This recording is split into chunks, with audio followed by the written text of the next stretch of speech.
আজকের আমি এগ বিরিয়ানি করছি, তাই পাতিলার মধ্যে জল দিয়ে দিয়েছি। জলটা গরম হয়ে গেছে, একটু নুন দিলাম, দুটো ইলাইচি দিয়ে দিচ্ছি, 4টে লবঙ্গ আর দুটো ডালচিনির টুকরো। এই জলটা গরম হয়ে গেছে, গ্যাসটা কমিয়ে দিয়েছিলাম। এবার আমি চালটা ধুয়ে দিয়ে দিলাম। এটা আছে 250 চাল, 1 গ্লাস আমার চালের মাপে। আমি গ্লাসে করে মেপে নিই, তো আমার এতে হয় 250 চাল। ভাতটা এদিকে হবে, এদিকে আমি ডিমগুলো ছাড়িয়ে নেবো, ডিম আর আলু। আর আমি কড়াই তেল দিয়েছি, তেলটা গরম হয়ে গেছে। এবার পেঁয়াজের বেরেস্তা করে নিচ্ছি। ভাতটা আমি ওই সাইডে রেখে দিয়েছি, এখন ভাত ফুটছে আমার। পেঁয়াজের বেরেস্তা হয়ে যাবে।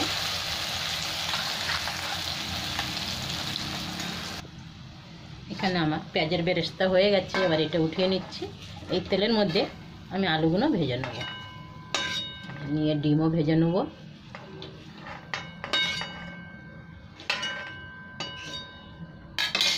এর মধ্যে দিয়ে দিলাম নুন হলুদ, মেখে রেখেছি আলু, এটা দিয়ে দেব। এটা আমার সেদ্ধ আছে আলুটা, একটু লাল লাল করে ভেজে নেব আলুগুলো।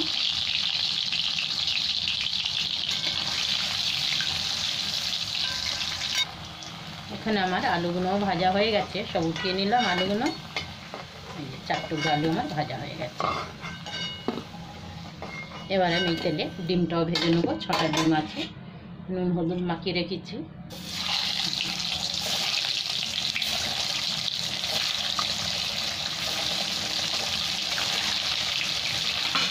একটু লাল লাল করে একটু ভেজে নেবো। এখানে আমার ডিমগুলো ভাজা হয়ে গেছে, সব উঠিয়ে নিচ্ছি, লাল লাল করে ভেজে নিয়েছি। আমাদের বাড়িতে আবার ডিমটা খুব বেশি ভাজা হয়, নাহলে আবার আমার ক্যামেরাম্যানরা খেতে চায় না, এই জন্যে। এবার এই তেলের মধ্যে আমি 2টো ইলাইচি, একটু লবঙ্গ, এই ডালচিনির টুকরো আর 2টো তেজপাতা দিয়ে দিলাম। এখানে একটু পেঁয়াজ কেটে রেখেছি, একটু দিয়ে দেবো মশলাটা ভাজা হলে।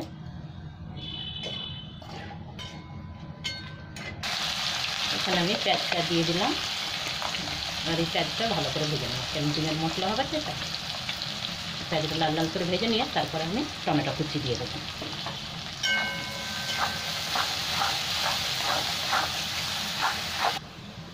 এখানে আমার পেঁয়াজটা ভাজা হয়ে গেছে, এবার আমি আদা রসুন বাটা 1 চামচ দিয়ে দিলাম এর মধ্যে।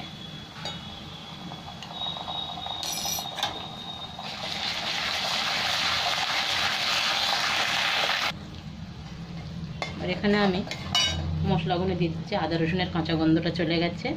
হলুদ দিয়ে দিলাম, 1 চামচ জিরে পাউডার, কাশ্মীরি লঙ্কার গুঁড়ো, এখানে ধনে পাউডার। মশলাটাকে একটু ভালো করে ভেজে নেব।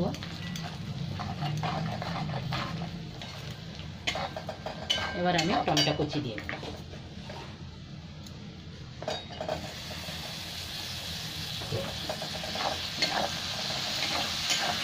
এবার আমি বিরিয়ানি মশলাটা দিয়ে দিলাম, এটি সাথে আমি আলু আর ডিম দিয়ে দেবো।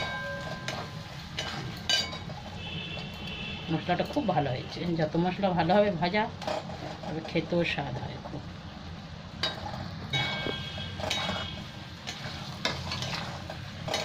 এবার আমি 1 এক করে চালও তুলে দেবো।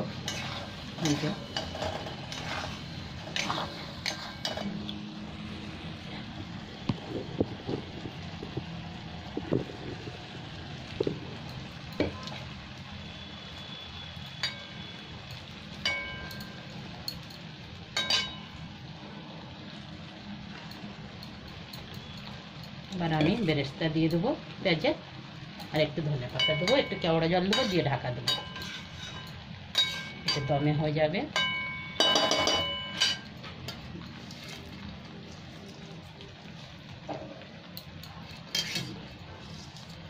নুনটা আমি আগে দিয়ে দিয়েছিলাম ভাতের মধ্যে, এই জন্য নুন আর দিলাম না। ধনে পাতা দিয়ে দিচ্ছি। এখানে আমার ধনে পাতা শুকনো করে রেখে দিই, তো অতই অল্পই দিচ্ছি ধনে পাতাটা, কেন অনেক সময় পাওয়া যায় না। যখন বেশি একটু সস্তায় হয় তখন ধনে পাতাগুলো আমি শুকনো করে রেখে দিই। এটা আমার শুকনো একদম, দরকার ঢাকা এটা আবার দমে হবে 10 মিনিট, তারপর আমি বন্ধ করব। এখানে আমার 10 মিনিট হয়ে গেছে, গ্যাসটা বন্ধ করে দিচ্ছি, আর 10 মিনিট পরেই আমি খুলব।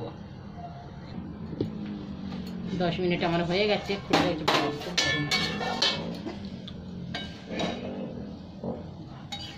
আপনাদের দেখানো হয় না, পরে এটা ফুড কালারও দিয়েছি আমি, খুব সুন্দর ঝরঝর হয়েছে পাতিলটা। চলো এবার খেতে দিই, সবাই খায়, ঠিক আছে।